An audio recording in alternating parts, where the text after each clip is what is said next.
أشهد أن محمدا رسول الله. بسم الله والحمد لله والصلاة والسلام على رسول الله.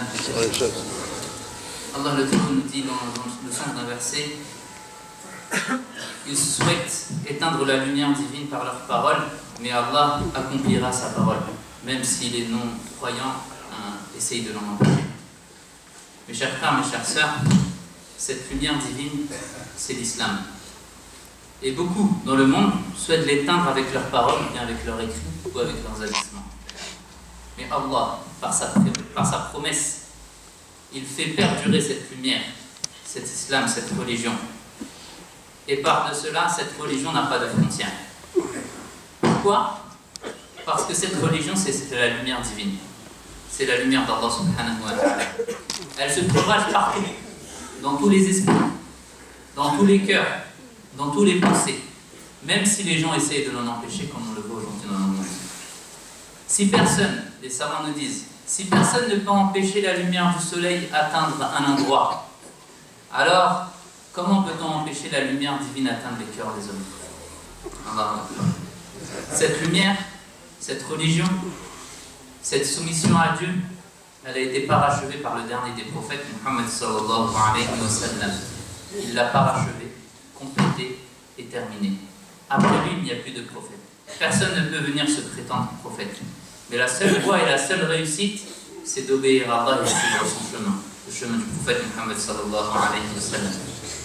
Donc c'est pour cela aujourd'hui dans le monde, certains font peur et affirment. Qu'est-ce qu'ils affirment? Ils affirment que le musulman et l'islam est dangereux pour l'humanité. Qu'il est dangereux, cette religion est dangereuse pour l'humanité car elle attise la haine et la violence. Et ils associent l'islam à la terreur. Et ils attisent une certaine islamophobie, une peur de l'islam dans le cœur des gens. Et ça existe, on ne va pas se voiler la face. Certains attisent la haine de l'islam et des musulmans dans le cœur des gens. Alors qu'en réalité, l'islam c'est quoi? L'islam c'est synonyme de paix. Parce que l'islam c'est la vérité. C'est la paix véridique. C'est la paix culturelle. C'est la paix religieuse. C'est la paix scientifique. L'islam, elle est là pour amener une certaine ouverture d'esprit, une certaine paix, une tranquillité, un apaisement dans le cœur de l'humanité. Alors comment elle peut être dangereuse pour les gens? Comment elle peut être synonyme de violence? Regardez, un des exemples dans l'histoire de la civilisation musulmane, c'est l'Andalousie, anciennement l'Espagne musulmane. Ils sont arrivés, les musulmans en Espagne, ils sont arrivés à un degré tellement haut de science et d'ouverture d'esprit et de paix que même les non-musulmans venaient du monde entier, de l'Europe, de la France, de la Grande-Bretagne, de partout, apprendre de ces musulmans-là. Et venaient apprendre leur culture, apprendre leur recherche scientifique, apprendre chaque chose, et leur langue, apprendre l'arabe. Et voilà pour quel degré ils sont arrivés. Et l'islam, c'est synonyme de paix. Allah a fait que le salut des musulmans, c'est quoi? As-salam, salam alaykum, que la paix soit sur toi, que la tranquillité. Tu n'as pas de crainte à avoir de moi. Quand tu passes le salam à ton frère ou à ta soeur, ça signifie que tu n'as pas de crainte à avoir vis-à-vis de moi. Tu es en sécurité avec moi. Subhanallah, quel beau mot. Pourquoi Allah a choisi ce mot pour nous? Pour nous montrer que cette religion, c'est une religion de paix. Donc certains attisent par leur discours cette peur de l'islam. Et ils disent que pour eux, l'islam c'est dangereux pour l'humanité. Alors qu'en réalité, le musulman, celui qui obéit à Allah, celui qui fait ses prières et qui est dans l'obéissance divine, c'est une miséricorde pour l'humanité. Il ne peut faire de mal, même pas à un animal.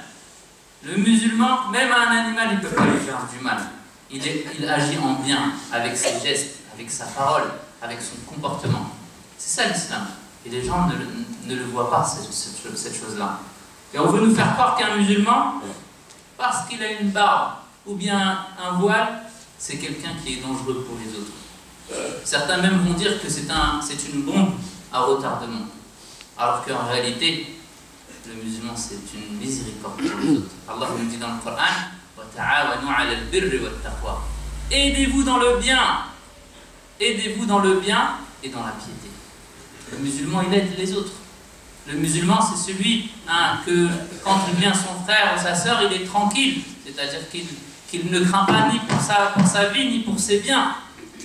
Donc ça, c'est le premier point qui est important, d'expliquer qu'en réalité, cette haine et le fait d'attiser cette certaine islamophobie dans le monde, ben, c'est contraire en réalité à la vision que de l'islam et de la vision de ce qu'est un vrai musulman.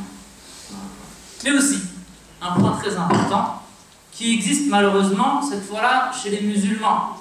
On va pas dire que c'est un cas général, mais il existe chez certains musulmans.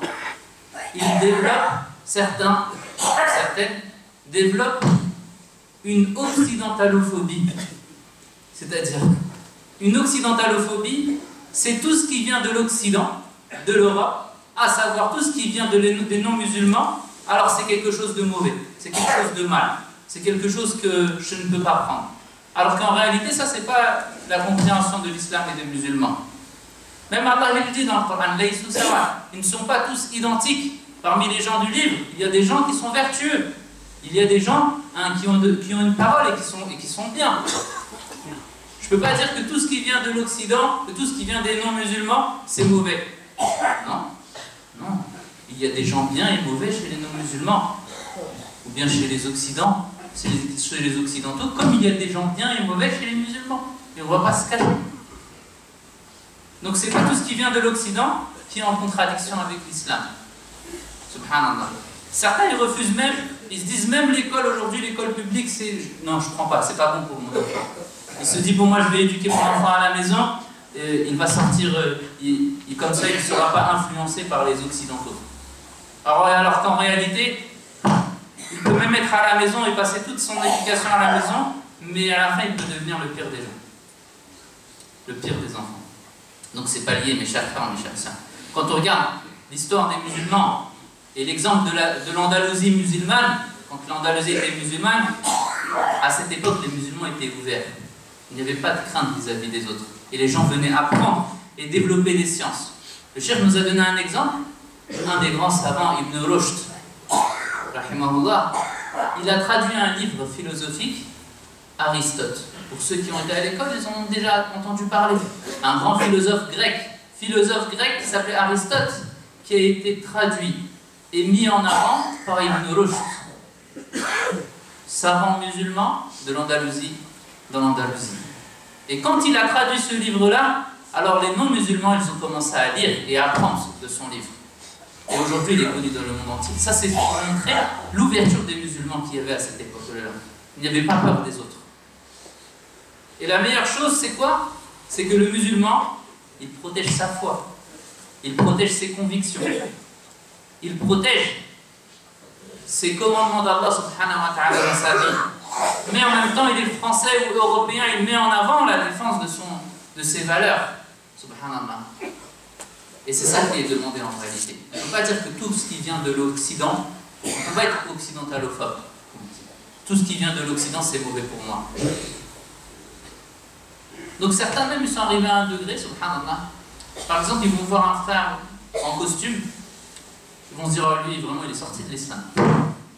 Juste, il s'est mis en costume, ouais, il fait comme les non-musulmans, il s'habille comme les non-musulmans.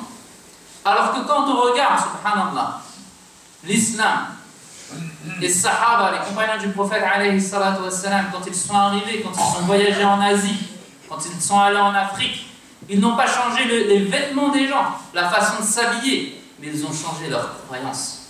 Ils ont changé ce qu'il y avait dans leur cœur. Gardez vos habits, gardez vos traditions vestimentaires, mais changez votre croyance. Changez votre relation avec Allah subhanahu wa ta'ala. N'adorez plus ces statues, n'associez pas à Allah subhanahu wa ta'ala, c'est ce qu'on vous demande. Mais vos vêtements, à partir du moment où ils ne sont pas en contradiction avec l'islam, portez-les, gardez-les. Et c'est comme cela aujourd'hui, quand on va dans les pays musulmans, chacun a sa façon vestimentaire de s'habiller, chacun a sa tradition. Alors pourquoi je dis le frère, la personne qui est en costume, elle est plus musulmane ou elle est... Oh là là, Donc ça, mes chers frères, c'est les deux points les plus importants. La première, c'est l'islamophobie. Certes, ça existe. Certains attisent cette islamophobie dans le monde, et notamment en France, en faisant croire que l'islam est dangereux pour les autres, en attisant la haine des musulmans, que des musulmans sont une soi-disant bombe à retardement, alors que les musulmans sont une miséricorde pour le pays, une miséricorde pour l'humanité. Et la deuxième chose, chez certains musulmans, on développe une certaine occidentalophobie, c'est-à-dire que chaque chose qui vient de l'Occident, je le rejette. Alors que l'islam, c'est pas ça. Ce qui est bien pour moi, je le prends. S'il y a une utilité pour ma foi, ma religion, pour ma famille, je le prends. Si c'est pas en contradiction avec ma religion, je le prends. Et ça, c'est les deux choses et les deux messages qu'on voulait transmettre aujourd'hui.